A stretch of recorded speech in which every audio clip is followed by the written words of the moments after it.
জমিনে খোদার বয়ানে আল কোরআনে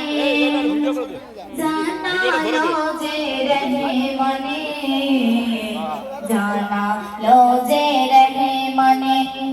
যাহার মায়াতে নামিয়ে আনে খোদার রহমত জমিনে খোদার বয়ানে আল কোরআনে জানালো যে রহমানে জানালো যে রহমানে যে কাবা তাওয়াফ করিলে যে